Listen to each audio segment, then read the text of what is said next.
Good evening, everybody, and welcome to another fun-filled, exciting night with Rabbi Landis. As always, I do want to make sure to start with a quick tech check. Can everybody hear me okay? Okay, can everybody see me okay? Can everybody feel me okay? Does anybody want me to break into a rendition of the Who's Tommy? No? Okay, good. Okay, let's get rock and rolling then. Thank you all for showing up, for being here.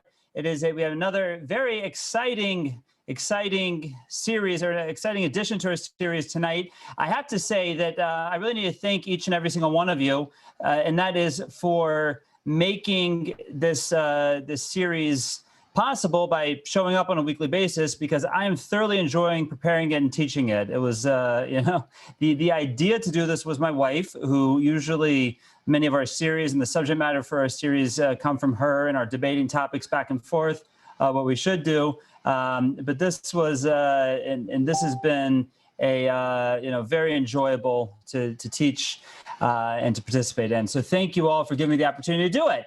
So, with no further ado, we are going to jump right into our topic for tonight, and that is the kingdom of the Khazars. By the way, we'll start right there with the proper pronunciation. In general, when you see a KH in English, it is similar to what we call a CH, right? The Jewish guttural. So therefore, for example, you see this very common amongst Persians, amongst Iranian Jews, that quite often they have names that start with KH. Like, for example, in Atlanta, where I grew up, there's a Persian rabbi, they call him Rabbi Kashgarman, but that's an American way of saying it. The Persian way to say is Khashgaraman. I learned that with my little bit of Persian. So too, Khazars is not the right pronunciation for tonight's topic. It's the Khazars. It is a guttural CH, and that would be the right pronunciation as far as we know. So tonight we're talking about the people of the Khazars. Now, the first thing we have to establish is like always, who, what, where, when, and why.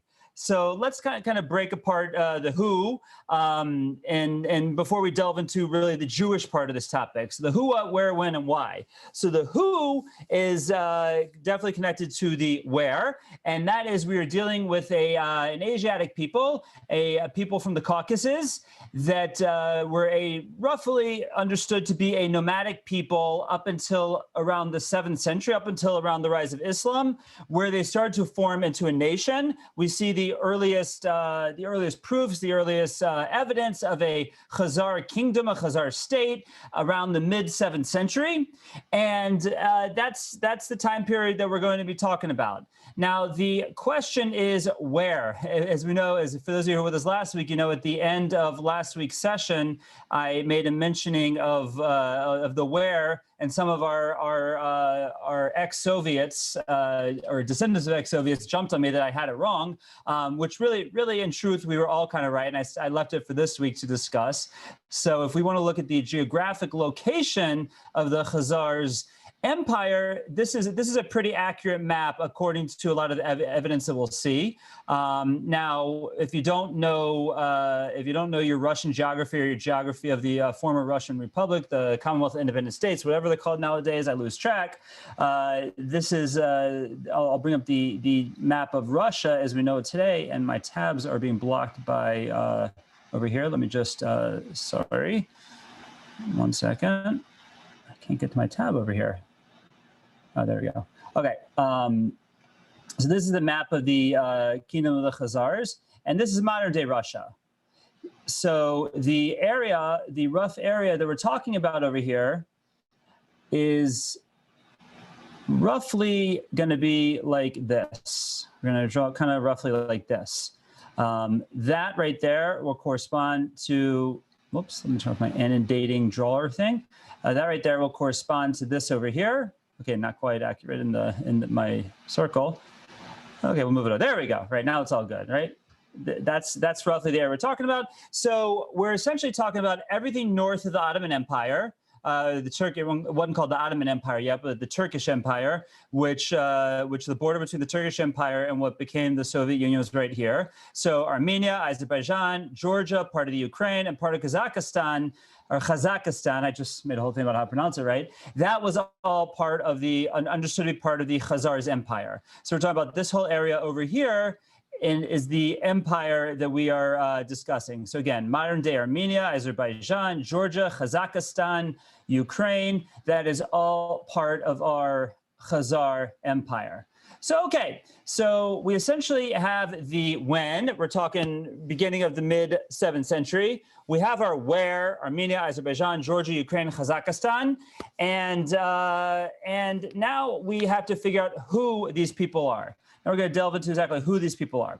So before the Jewish story of the Khazar people start, they are a Turkish people. They're basically Turkish nomads who have wandered to this part of the country or this part of the world. They presumably practiced a religion known as Tengrism before our Jewish question starts. I don't want to spoil anything. And Tengrism was a somewhat of a monotheistic religion in and of itself. It had some polytheistic aspects, had some monotheistic aspects, probably not that dissimilar to what we know as Zoroastrianism, which was a Persian religion. But be it as it may, they weren't Christian, they weren't Muslim, or I should say that the onslaught of Islam does not get to them. We're going to see they fought it vehemently. In many ways, they had the same role as Charles Martel had in France and the Battle of Tours, which with blocking the rise of Islam in that part of Europe. We're going to see the Khazars had the same role in this part of Europe. So in Western Europe, we always give Charles Martel the credit for stopping the rise of Islam in Europe. And over in the eastern part of Europe, the credit should be given to the Khazars because they were definitely a warlike people, great warriors, and they fought the onslaught of Islam. So that's where they were as they start to form into a country around the year 630, and they go on from that point. Now, what do we know about them? There's been a theory around for a very long time that the Khazars converted as a nation to become a Jewish nation. Hence the name of our class tonight, hence the whole reason we are discussing them is because the theory that they converted to be a Jewish nation. The question is, what exactly is the story? How do we know about any of this? You know, one of the challenges we always have with looking at the history of antiquity is what are our sources? You know, as Jews, we're very lucky because we have the Tanakh, and where the Tanakh ends, we have Josephus, who's quite authoritative, and layered on top of that, we have the Talmud. We have a consistent Jewish story going on really from the beginning of time. But other parts of the world, other parts of history, we have to piece it together in a much different way. And the Khazar is going to be the exact same story. So the question is, what do we know? How do we know it? Where's the story come from? Is it corroborated? Is it true? Is it not true? What's going on over here? So the most famous, or what really made the story of the Khazars famous, is this book right here, the book known as the Kuzari. Right? The Kuzari is referring to the king of the Khazars. Now, this book is attributed to Rabbi Yehuda Halevi, who was a great rabbi who lived from 1075 to 1141. So he was a contemporary of Rashi. He was what we'll call a Rishon, a medieval commentator. So arguably, we'll see he lived shortly after the story that we are discussing today. So, but when Rabbi Yehuda Halevi in the 11th century writes this book, the Kuzari, that essentially makes the story famous. Now, the big debate has always been, is the story that we're about to tell from the Kuzari, is it factual or is it made up? So what's the story?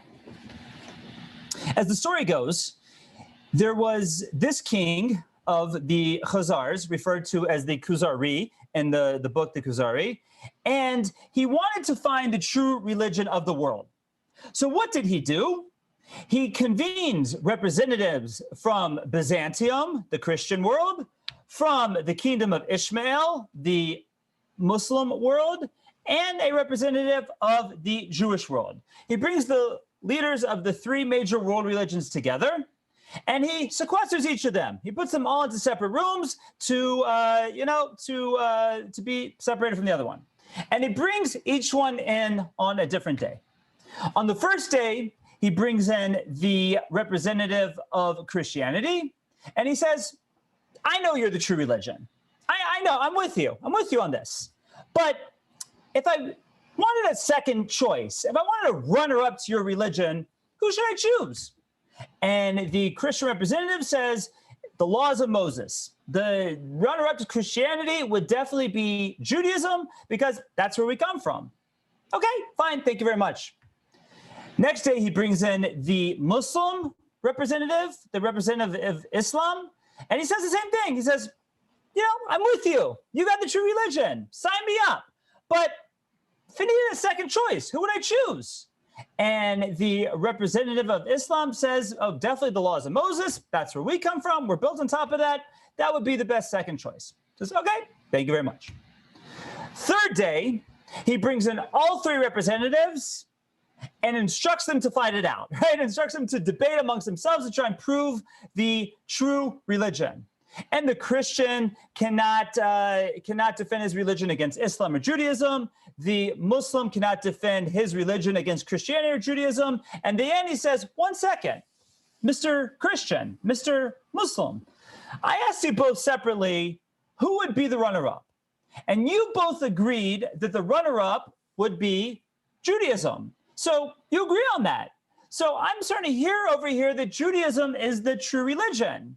And sure enough, the rabbi representing the Jews had a much more successful time proving his religion, to which the king says, okay, you are the true religion. Now that's the historical story, or that's the story, we'll say, that Rav Yehuda Halevi paints in the Kuzari. What he goes on to do is gives us a great philosophical work, a great defense, if you will, of Judaism, as if to paint the picture of the case that the rabbi, that the Chacham, as he's called, the wise man, made in front of the Kuzari. Now, nobody claims that part of the Kuzari is factual. That is Rabbi Yehuda Halevi writing a philosophical work on top of this story of the Kuzari, of the people of the Khazars. Okay, that was seemingly the only account we had of the story of the Khazars converting to Judaism, and the story of the Kuzari, the king, and how he chose Judaism. That is the only text we had until seemingly several centuries later. In the 16th century, so roughly 400 years after Yehuda Halevi, we have a scholar by the name of Isaac ben Akrish, who is said to have discovered a correspondence between Rav Chazdai ibn Shaprut. Now, if you don't speak Arabic, Ibn in Arabic is the same as Ben in Hebrew. So he was Chazdai ben Shaprut, or ben Yitzchak in Hebrew. And these letters discovered by Isaac ben Akrish were a correspondence between Rav Chazdai ibn Shaprut and a king Yosef of the Khazars. Now, who are both these people? Chazdai ibn Shaprut was a minister of the Caliph of Cordoba when Spain was controlled by the Muslims. If you remember back to our class on Spanish Jewry, we talked about how, in general, the Golden Age of Spain was under Muslim rule. How, for the most part, the Muslims were very benevolent to the Jews in Spain. And this was definitely during the time period of the Golden Age of Spain. And Chazdai ibn Shaprut was a minister of the Caliph of Cordoba. In other words, he worked for the Muslim government. He was a high-ranking official. And Chazdai ibn Shaprut finds out that there's this kingdom in the Caucuses, in the East, that has embraced Judaism. He finds out about from merchants who are going back and forth between the East and the West, between Eastern Europe and Western Europe. And he is enamored by the concept. He's enamored by the concept that post-exile, that in the diaspora of the Jewish people, you could have a Jewish kingdom. And he becomes almost obsessed with trying to communicate with the king of the Khazars. Now, again, this is the 10th century, 11th century. I'm sorry, this is the 10th century, and it's not so easy to communicate between Spain and Ukraine, Kazakhstan, whatever part of Russia we're talking about. Again, if we bring up our map here for a moment, just to appreciate the geography of the situation for those of you who don't know geography like the back of your hand, we're gonna bring up the map over here and just show you how far we're talking about. So this is we got Spain over here, right? And we're talking about over here, right? This is the area. That's a long distance of land.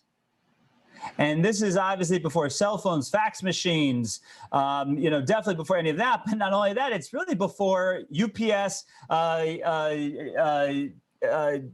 FedEx, all these things. There is, how do you communicate between these people? Yes, you mentioned their merchants going back and forth, but how do you get a message back and forth?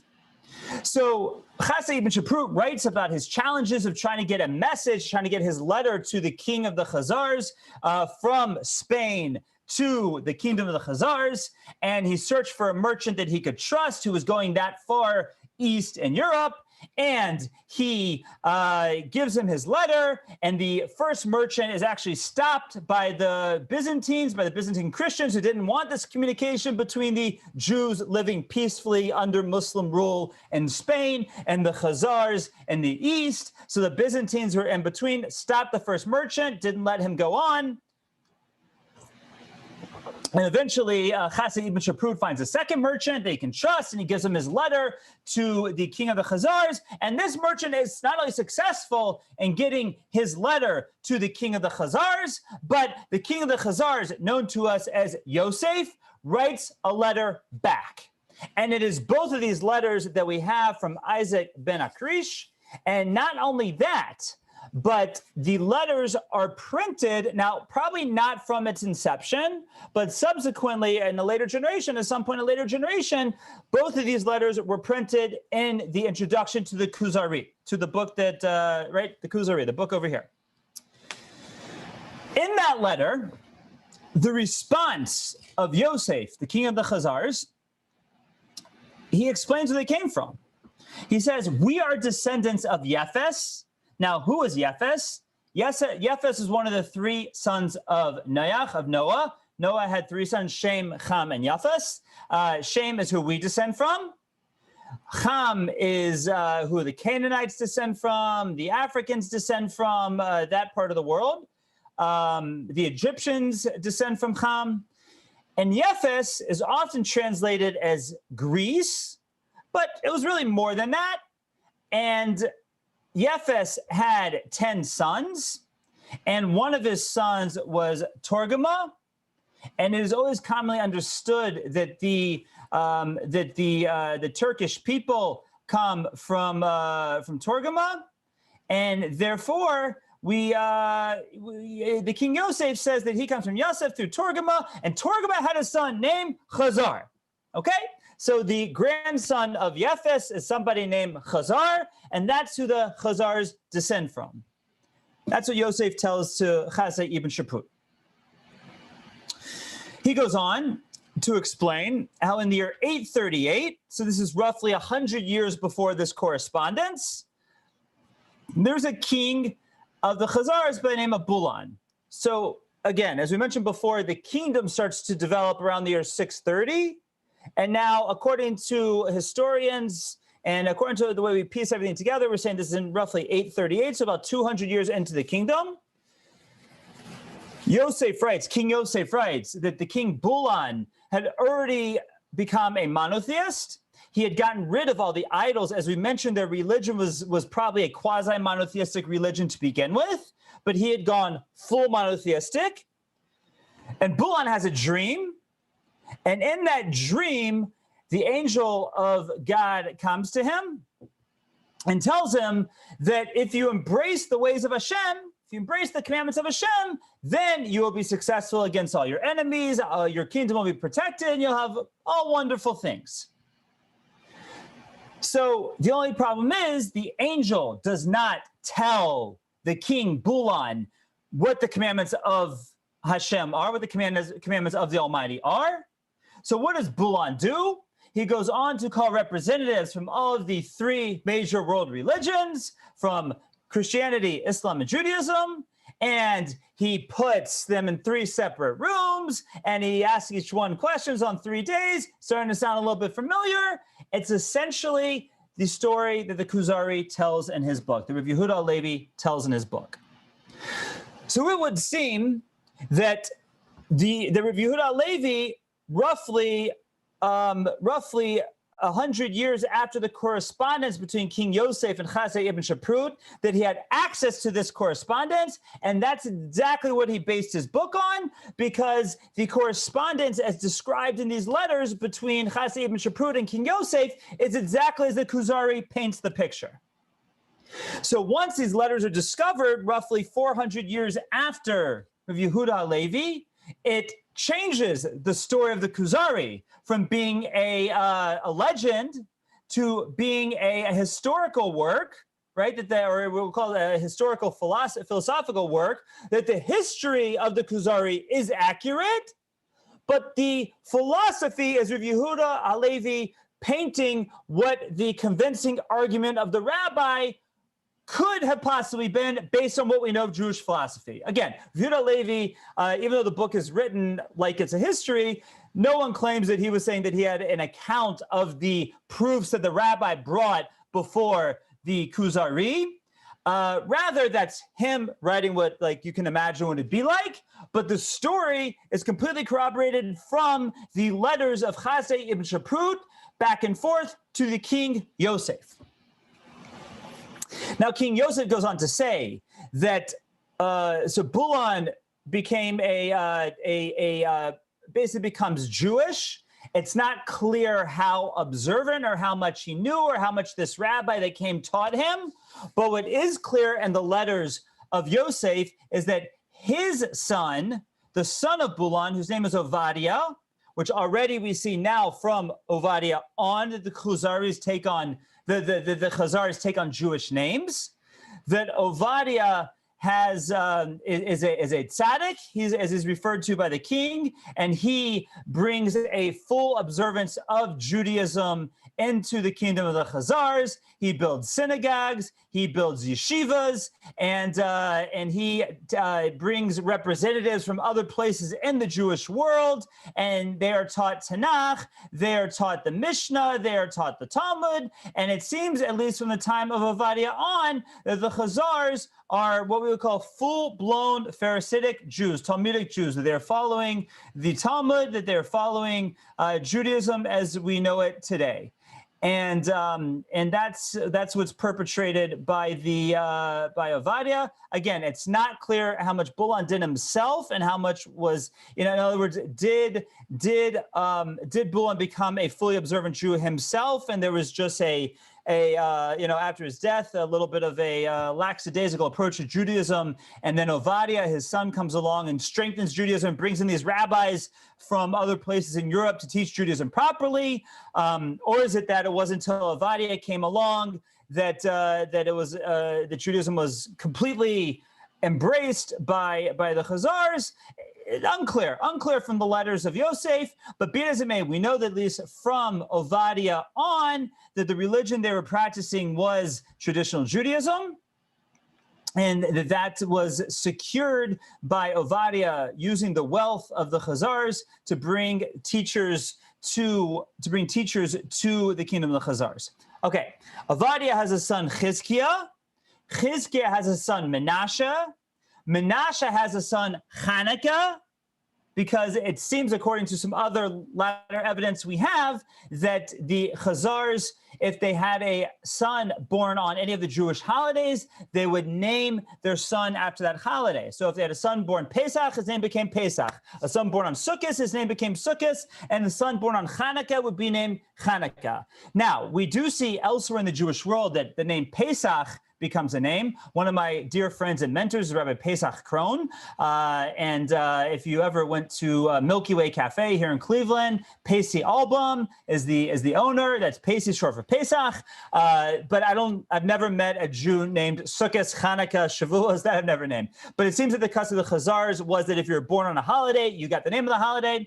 So the great-grandson of Bulan is Hanukkah, and this is the lineage of the kings. When Hanukkah dies, Avadia's brother Yitzchak, Yitzchak and Zvulun, the brother of Avadia and his and Hanukkah's son, become dual monarchs, and then Nisi, and then Menachem, and then Binyamin, and then Aaron, and our Yosef from our letter is the son of Aaron. So again, Yosef from our letter gives us the full descendants, the full lineage, if you will, going back from essentially all the way from Yefes through Bulan, all the way down to himself, writing in the mid-10th century. So we have this correspondence of the two Jewish leaders given to us by Isaac ben Akrish, and it is subsequently printed. These letters are printed in the introduction to the Kuzari. Okay, that's our first layer of evidence. I'm going to pause a moment for questions, but just to sum it up, for the original telling of the story was the Kuzari by Rav Yehuda Halevi, 12th century great medieval rabbi, contemporary of Rashi. It was thought, for the most part, that was a legend that he was telling until about 400 years later, when Isaac ben Akrish discovers this correspondence between Chasei ibn Shaprut and King Yosef. And subsequently, by the way, we've had a lot of other circumstantial evidence pop up as well to back up these letters. And that's what we'll get into after we pause for questions. So, okay, I'm gonna pause now for questions at this point for anything we've said. Let me check the chat box here. What about the women? Were the feminine forms of these holidays names? No. But by the way, the whole idea of feminizing Hebrew names is a very modern thing. In other words, taking the name David and making it Davida, the name Yosef, making it Yosefa, Yaakov, Yaakova, et cetera, that's a very modern thing. It's not, it doesn't have its roots in antiquity at all. Not say there weren't Jewish names for women, right? But the Hebraicizing of female names, or the feminizing of male names is a very modern thing. So it did not happen with the holidays, and they were not given names of the holidays in a feminine way. What language were the letters written in? They were written in Hebrew.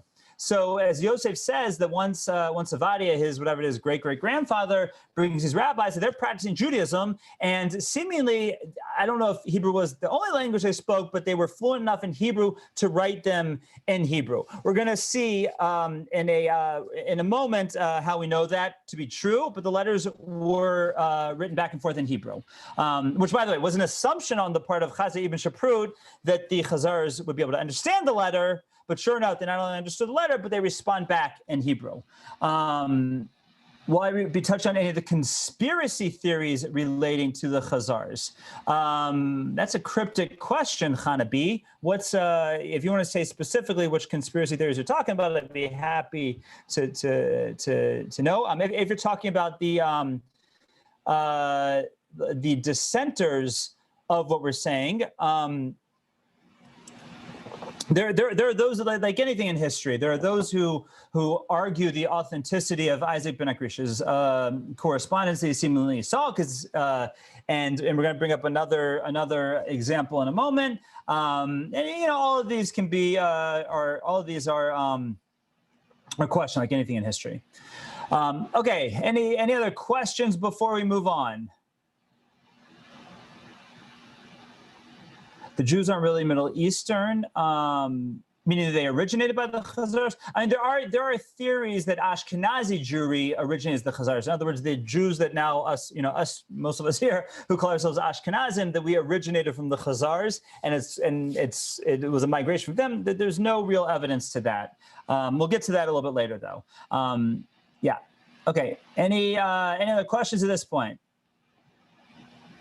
Okay, let's keep rocking and rolling then. Just keep rocking and rolling here. Okay. Now, all I've presented to you so far as historical evidence is we have a 16th century correspondence that backs up a 11th, 12th century book and turns it from presumed legend into historic. And that's what we have at this point. Two of I think the most convincing and most modern pieces of evidence that we have. There's a very famous set of historical documents or religious documents, historical documents known to us as the Cairo Geniza.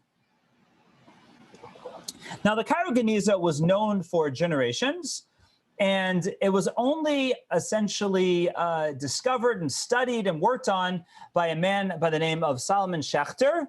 You might have heard of him because he has a school here in Cleveland and a whole network of schools across the country named after him. He is presumed to be the leader of the conservative movement, or I'm sorry, the founder of the conservative movement, which if you were here with our class on the conservative movement, you'll know that that's not really the case. Yes, he was the head of the chancellor of the Jewish Theological Seminary before the conservative movement ever started. And the conservative movement in some ways is based on his philosophies, but in many ways it's not. But be it as it may, the conservative movement claims him as their founder. But before he was ever claimed as the founder of the conservative movement, he was a historian of note, a scholar of note, and he made a trip to Cairo and to see this Geniza. Now, what is a Geniza? A Geniza is that if we have Jewish holy articles like Jewish books or Sifrei Torah or even the mantle, the covers for Sifrei Torah, or different articles used for mitzvos, tefillin, they have the status of being holy, and even when they are no longer able to be used, they cannot be disposed of in a dishonorable way. So traditionally, they are put in what's called Geniza, which essentially means that they are hidden away. And nowadays, the way the Geniza is treated, at least in places like Cleveland, is usually buried. But in places like Cairo, it was stored in the attic of synagogues, and that was quite common in many places. They just stored their Geniza in the attics or the basements. And the famous Cairo Geniza was a case in point. It was the Geniza of a community of Cairo, which was a major Jewish community until 1952. And in this particular synagogue was where they stored the community's Geniza. Was it the only Geniza? I don't know, but it was at least a major Geniza. Now, I do want to explain, because this was a question I got recently, that what has to go to Geniza. Xerox copies or printed copies of Jewish text does not have to go to Geniza. That can be just wrapped up and thrown in your garbage, wrapped up in an honorable way and thrown in your garbage. Tzitzis, Jew strings, does not have to go to Geniza. But pretty much anything above that, any Jewish book, a Siddur, a Chumash, any holy book, tefillin, Sifrei Torah, a yad, a Torah cover, a cover for an ark, a cover for a reading table, all of that would have to go to Geniza.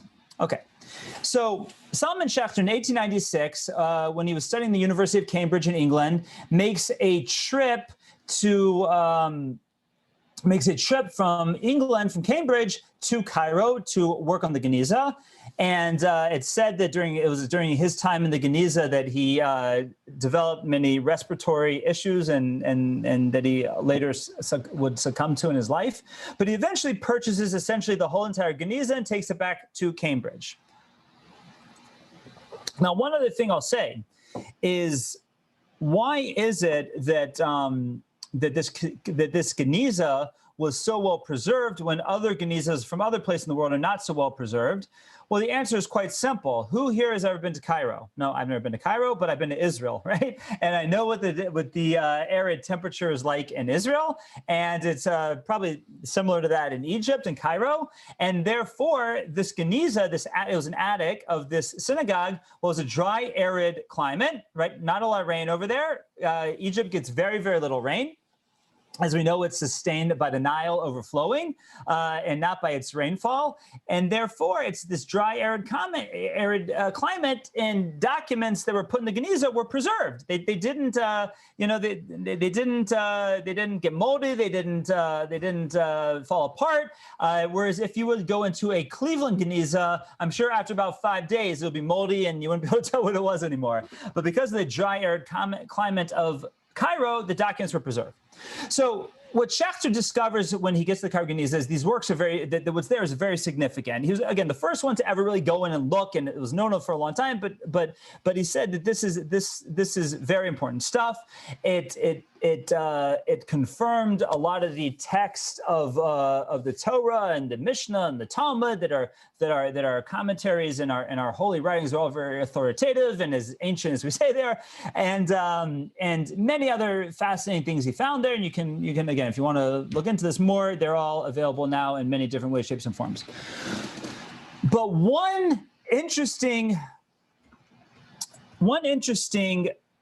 document that Schachter found in the Cairo Geniza was a correspondence between the king, the people of the Khazars, and somebody else. Okay? Now, the problem is that while the documents were fairly well preserved in the Cairo Geniza, this particular letter, we don't, or even Schachter, did not have the beginning of it and does not have the end of it. And what are the most significant parts of the beginning and the end of any particular letter? Dear so-and-so and sincerely so-and-so. So we have no clue exactly who the letter was written to, and we have no clue exactly who the letter was written from. But what do we have? We have the story of the Kuzari told to us once again, with some fairly significant discrepancies to the story as it's written in the Kuzari, which lines up almost exactly to the Isaac ben Akrish's correspondence between Khazar ibn Shaprut and King Yosef. The major differences are that the letter only tells of what in Ibn Shaprut's letter and Yosef's letter was the third day. In other words, the debate between all three religious leaders together. It does not tell of the leaders being originally separate, or what came before that was the Kuzari reaching out to the different kings to send their religious delegates. None of that is in Schachter's letter. And the other interesting, really fascinating tidbit is that in Schachter's letter, there is no mentioning of the Khazars being converts. It mentions that they were always Jewish, that they were descendants of the tribe of Shimon, and that they had essentially gone off the derech, meaning they were Jewish by birth.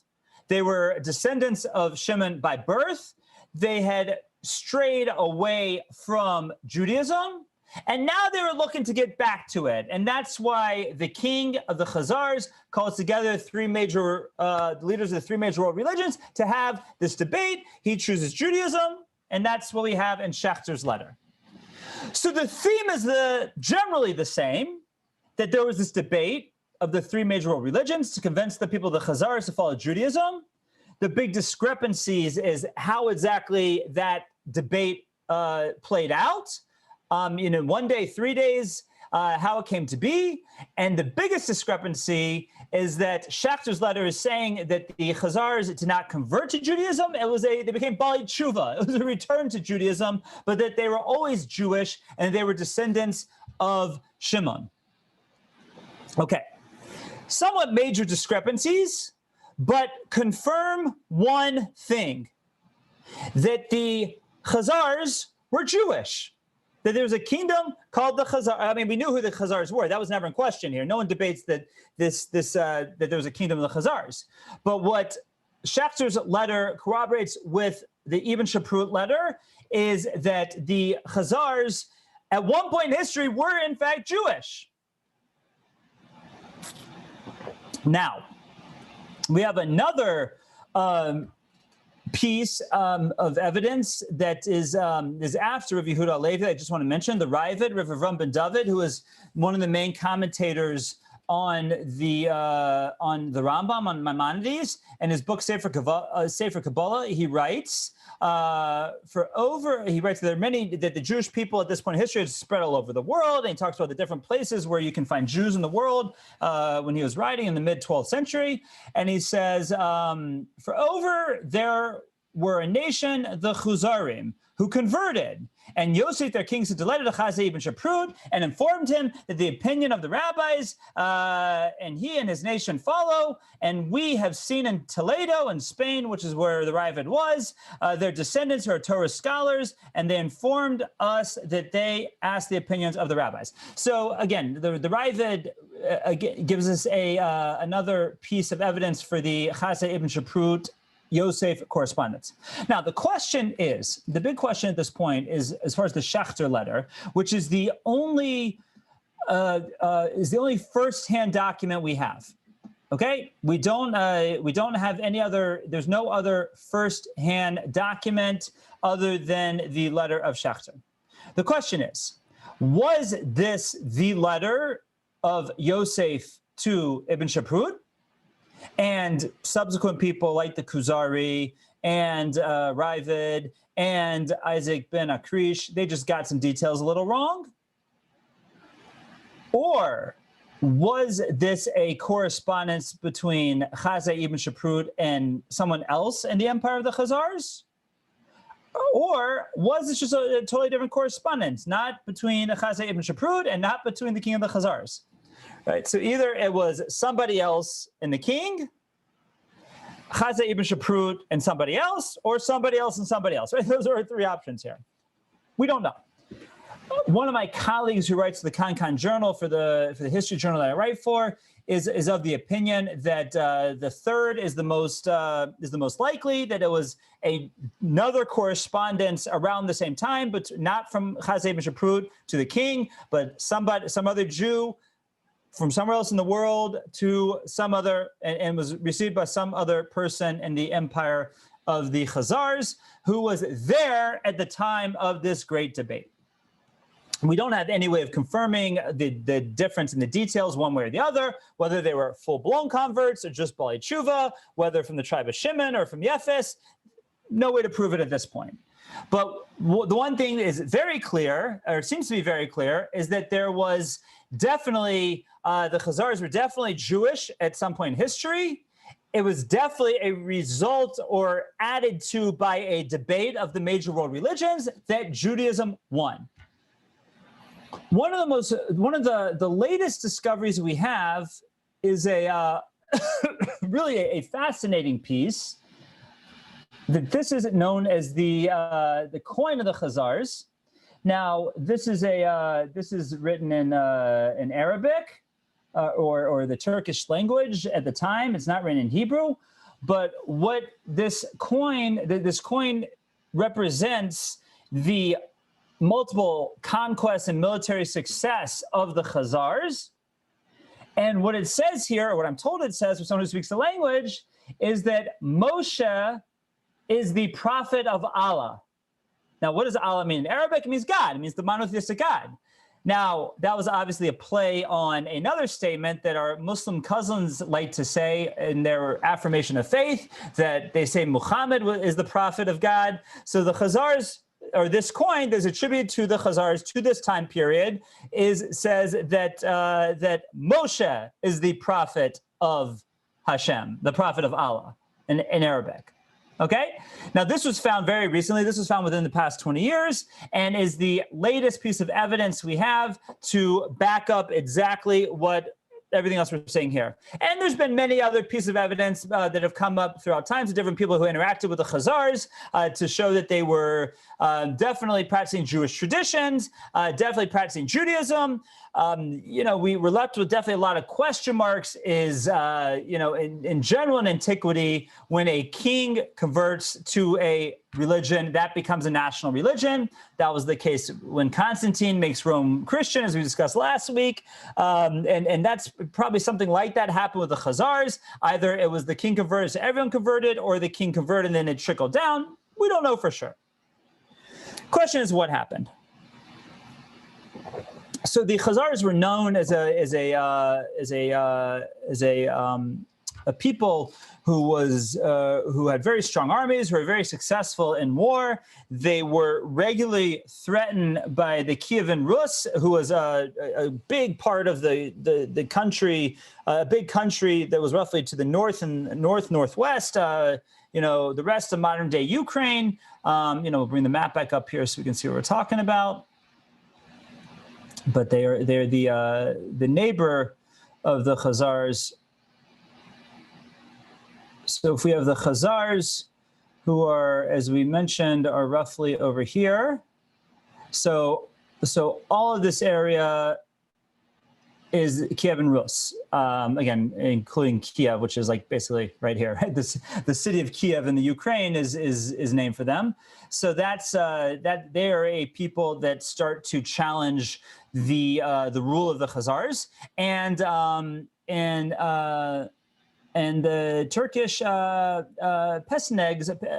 Pechenegs, who are a Muslim people, also threaten the rule of the Khazars. So, as we mentioned before, in many ways, the Khazars kept Islam out of Eastern Europe. They kept it down in Turkey, but in around the mid 10th century, so again, roughly 100 years after the story of the Kuzari takes place, we see that the wars with Kievan Rus and the Turkic Pechenegs, that the enemies of the Khazars start to get the upper hand, and seemingly by the beginning of the 11th century, some historians put it maybe as late as the 13th century, the Khazars are gone as a nation. They are swallowed up in what eventually becomes the Russian Empire, maybe part of it to Turkey, maybe part of it to Kievan Rus, but they're gone as a nation. Question is, what happened to the people?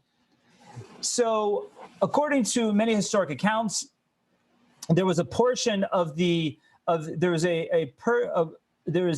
portion of the Khazars that converts to Islam, that falls under the jihad, falls under the proselytizing of the Turks and the Muslims, and part of the Khazars do become Muslim. But we also have plenty of evidence, what we quoted from the Ravid before, where the Ravid said he interacted with Khazars in Toledo. We know that many of the Khazars, when the kingdom fell apart, those who were really dedicated to their Judaism fled to other parts of the world. Some as far as Spain, as we see, many in other parts of Eastern Europe, Lithuania. As we mentioned before, the theories that the Eastern European Ashkenazim came from the Khazars does not play out. DNA tests have never backed it up. It seems that the numbers of the Khazars that fled to Lithuania, Ukraine, other parts of the Ukraine, where there were already Jewish communities, that they were swallowed up into the communities, and as often happens throughout world history, when non-Ashkenazim come in touch with Ashkenazim, they become Ashkenaz. So they're essentially swallowed up into Ashkenazi Jewry, but it's never been proven they are the Ashkenazim, became the Ashkenazim.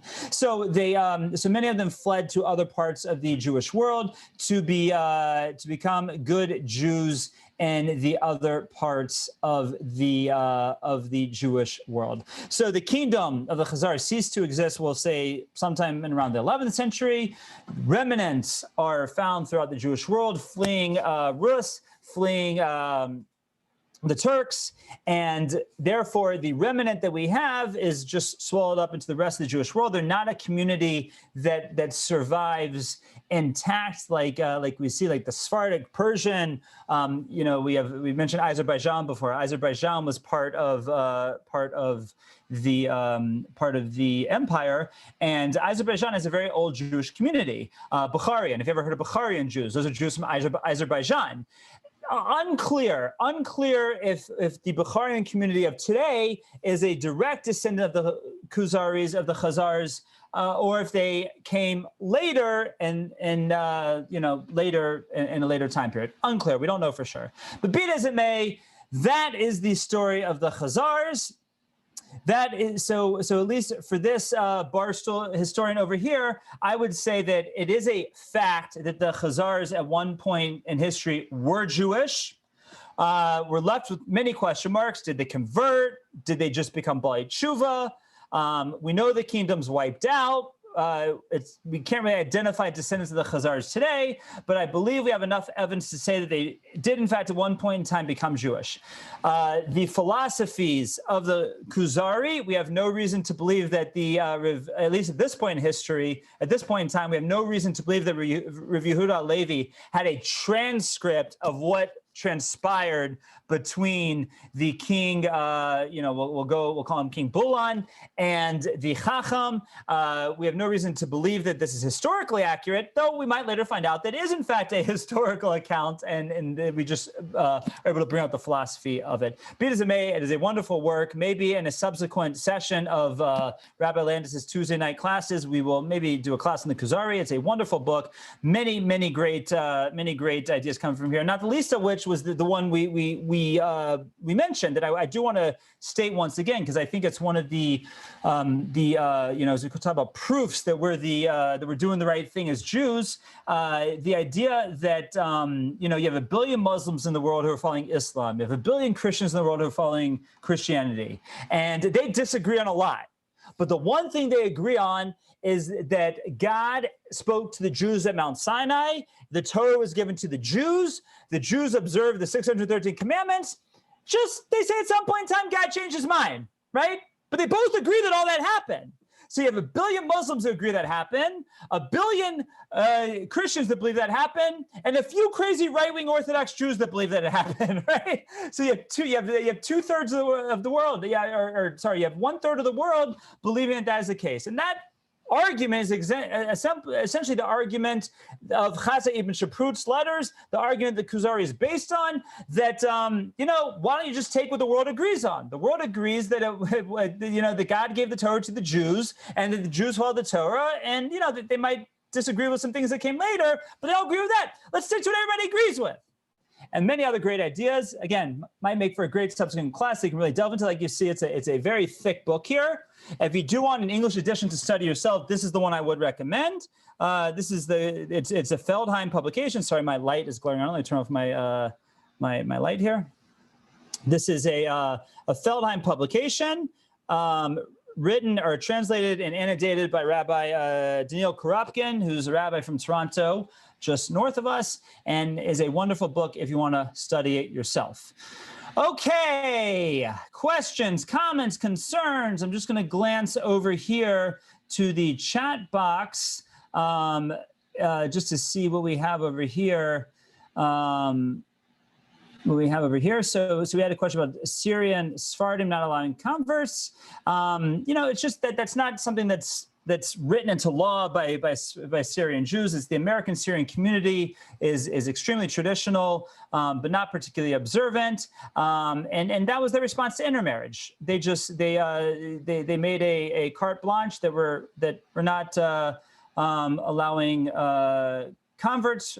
But they do, like in the case of adoption and in those circumstances, they do allow conversion. So again, another topic for another time, but that's the Sephardim. How large was the nation of Khazar? Good question, Deanne. I was wondering the same thing, and it is unclear. The letter from King Yosef does not talk about numbers of multitudes. He talks about land mass, which we already shared before the map, which is pretty accurate, but we do not have numbers of population that I know of. But good question nonetheless. That I was wondering myself, and if I find a good answer to, I will give to you. Yeah, Nicole. If you want to Hi. Yeah. Hi. Sorry. Yeah. Thanks. So is that where the Haredi Jews, like some of the Lithuanian ones, will say that they have the Kuzari, that's where that kind of origin story came from. Do you know what I'm talking about? With the Haredi Jews of Europe, they'll say that they're of Lithuanian origin, and if they're from this Lithuanian town, that's more of a Kuzari thing.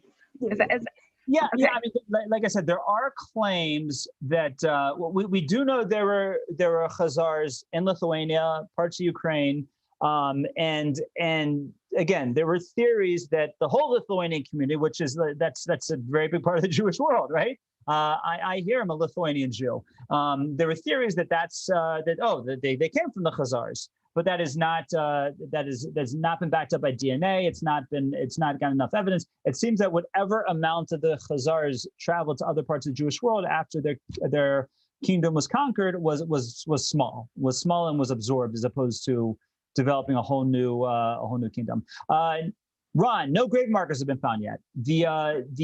I pretty much presented to you the firsthand archaeological evidence, the coin, the letter from the Cairo Geniza. Everything else we have is secondhand, is other people mentioning they interacted with the Khazars, like we mentioned from the Ravid, and so forth. And there's a lot of that from inside and outside the Jewish world. A lot of that people writing accounts of interacting with the Khazars and how they were Jewish and how they, put it this way.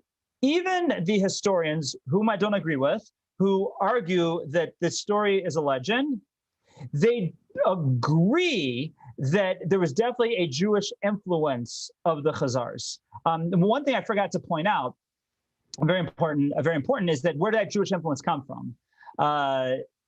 And what it seems happened was that the Jews had come under major anti-Semitism at this point. First of all, you have the rise of Islam, which like we mentioned many times, for the most part, after the Islam conquest of the first century, Jews fare pretty well under Islamic rule throughout world history. Our modern day struggles in the world and the Middle East are just that modern. It was not the case in antiquity. It was not the case until after the Treaty of Versailles, maybe a little bit before the Treaty of Versailles. But definitely with the rise of Islam, there was great pressure on the Jews to convert to Islam, like the pagans and the Christians, and not only that, but the Byzantine Empire, which was the other force in the world at that point in the world, was many anti-Semitic accounts are given. So what many people say is the Jews were fleeing from the Turks in the south and from Byzantium in the west, and that's how they ended up in this part of the world over here. So again, if we bring our map up over here, bring up this one.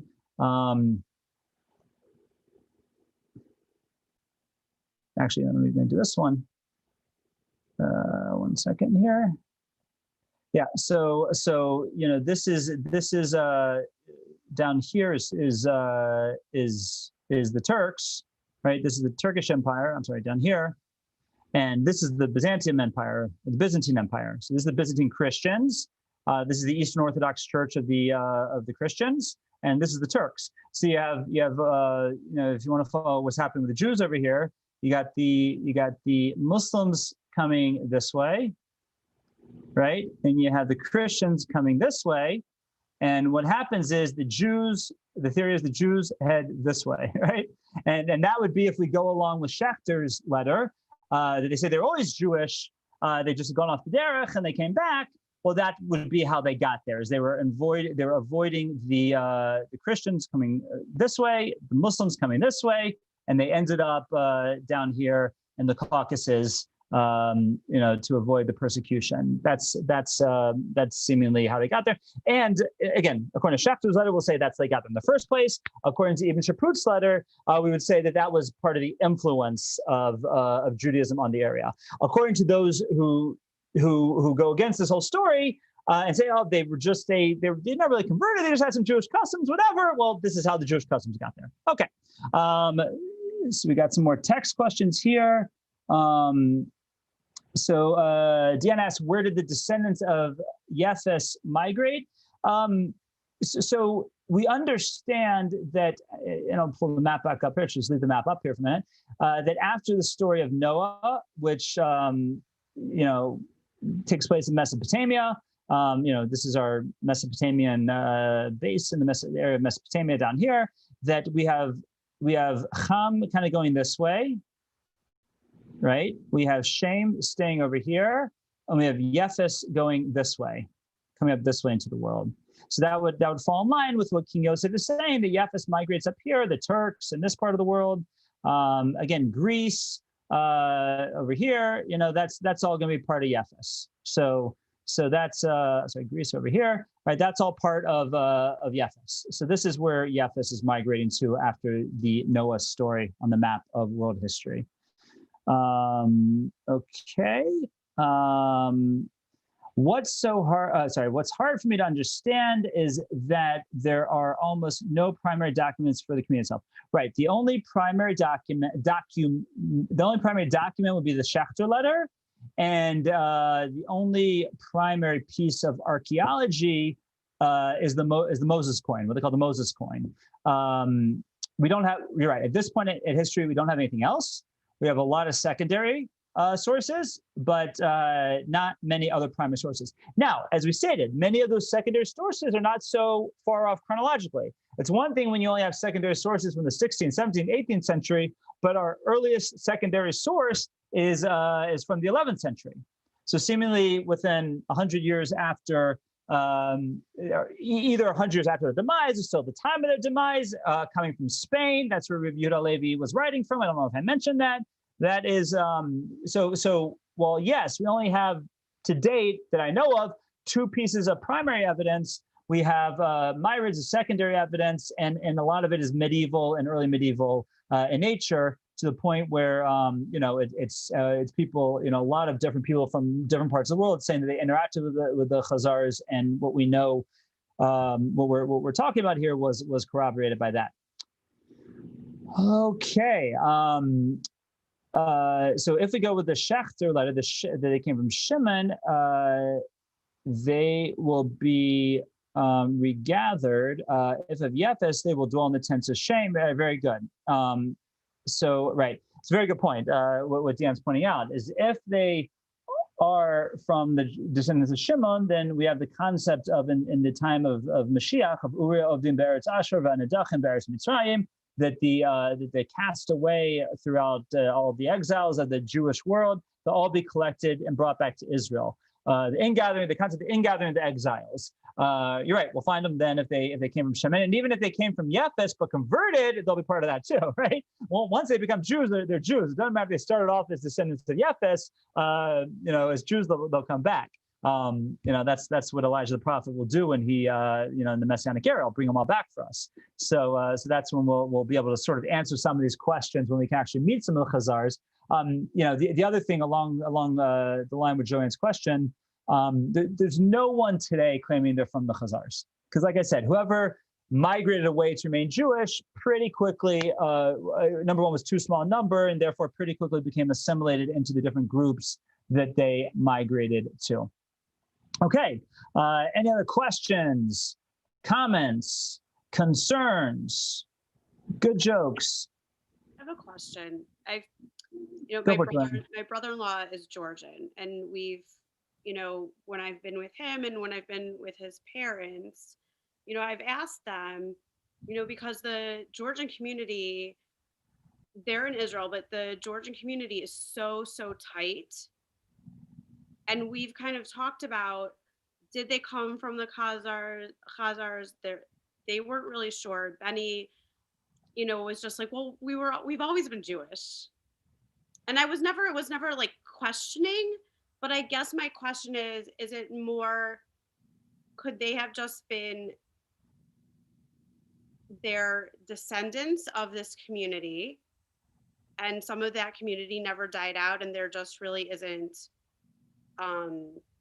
any documentation saying that they come from that community? Or could they have been from like the Babylonian exile and then they migrated north? Yeah, so to the best of my knowledge, there is very little historical evidence of the origins of the Georgian Jewish community. It is a very old Jewish community.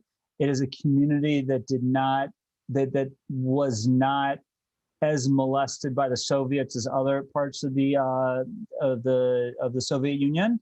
You talk to Georgian Jews in general, probably like your brother-in-law, are much more traditional than Jews coming from the Ukraine, Russia, Moldova, any of these other parts of the former Soviet Union.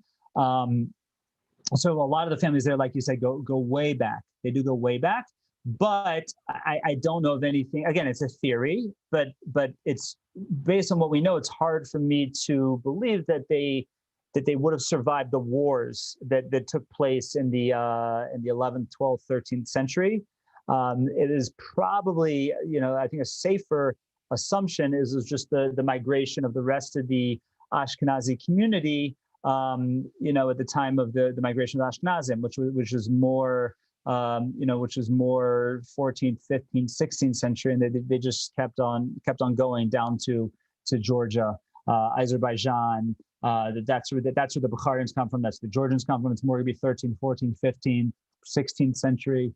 I know I'm giving 400-year range there, but I don't believe that any Jews. I'll put it this way: it's hard to claim that any Jews in the region survived the war, because the kingdom's completely wiped out, and whoever survived as a Jew seems to have migrated elsewhere. So Georgia's taken over by Kiev and Rus for the next 100, 200 years, 300 years, however long it was. So that being said, if you have a last name that ends in Shvili, then you know you're Georgian, right? That much we know. Right? By the way, Shvili is, as Joanne I'm sure knows, means son of, and it's really cool because a lot of them have Jewish names. Like your brother-in-law is Gershon Shvili. Is that? He's Ephraim. He goes by Effie, and when they moved to Israel, What's his last name? What's his last name? Well, it was originally Gogolashvili, but they changed it to Golan. Okay, so to israelicize it. Right. But some of the family didn't change it to Golan. Mm-hmm. But there's so many Shvilis. I mean, exactly.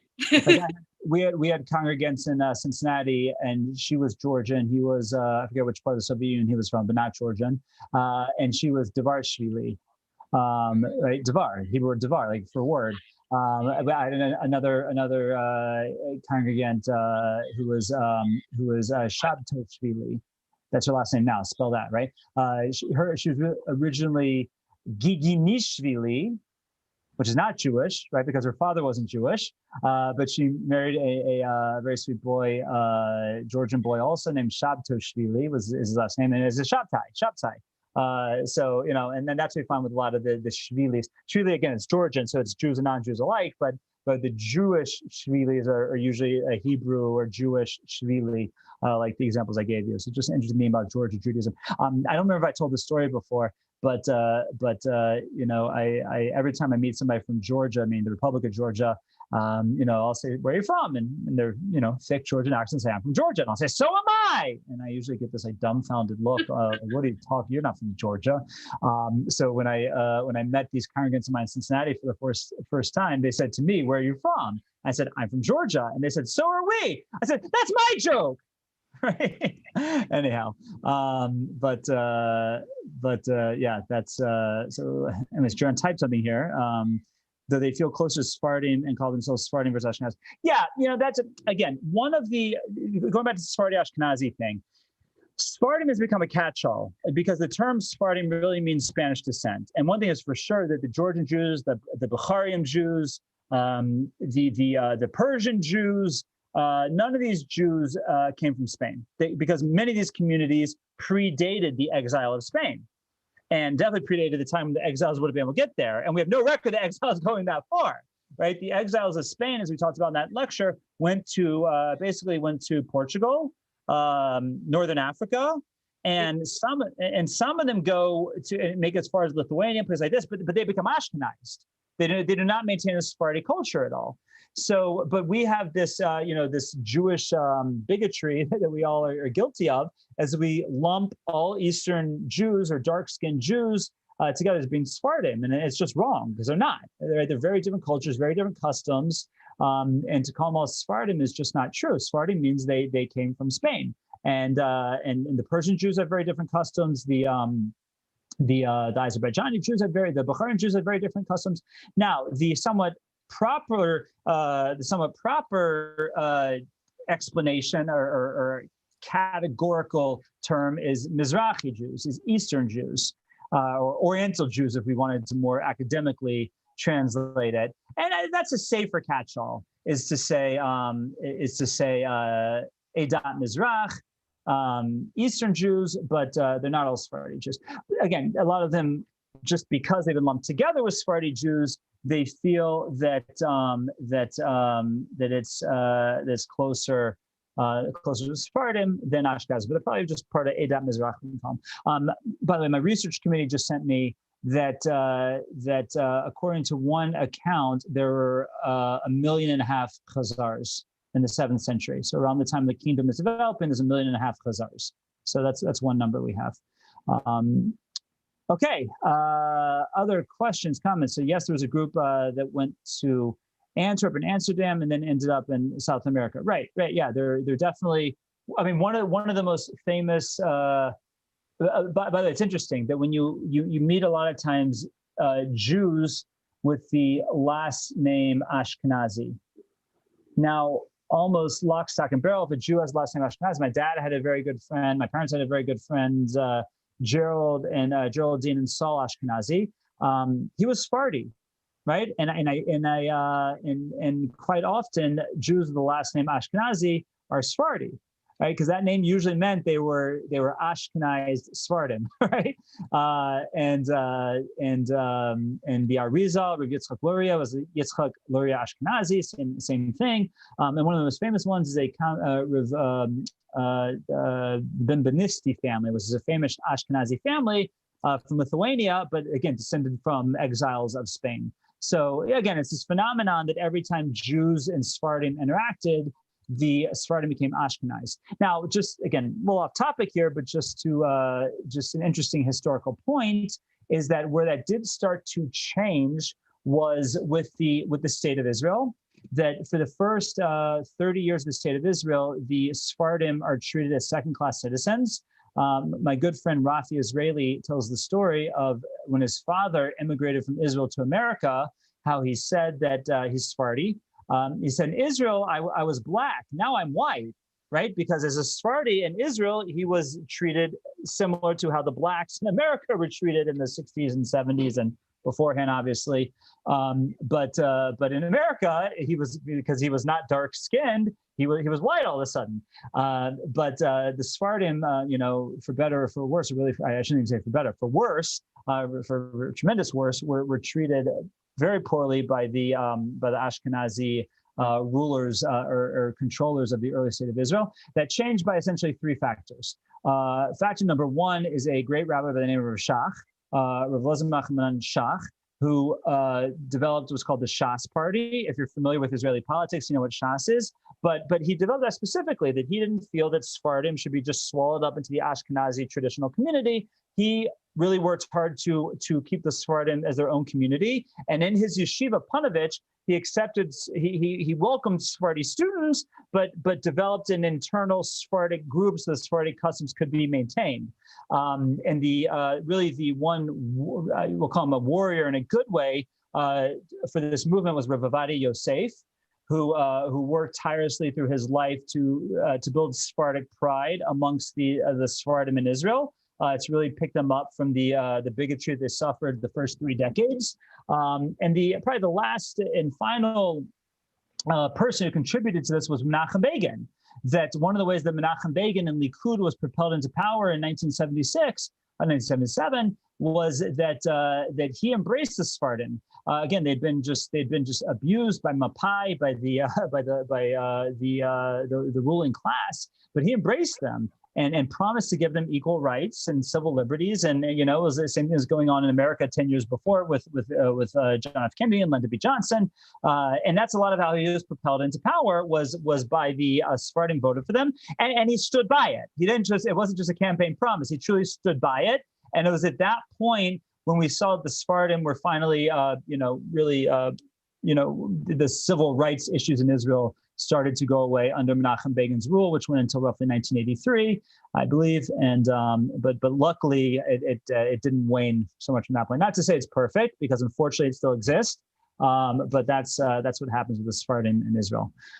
Okay, that's a little off topic, but just I think a fascinating point nonetheless. Any other questions, comments before we wrap it up today? I have a question. Go for it, Mikhail. But Mikhail, really quickly, Mikhail and Joanne, where do your families come from specifically? Gaza. What's that, Mikhail? Gaza. Mine is, I kind of call myself an Eastern European mutt, but like Belarus, Latvia, Lithuania, and then there's the Galicianer group. So like But when your family immigrated, where did they come from? So on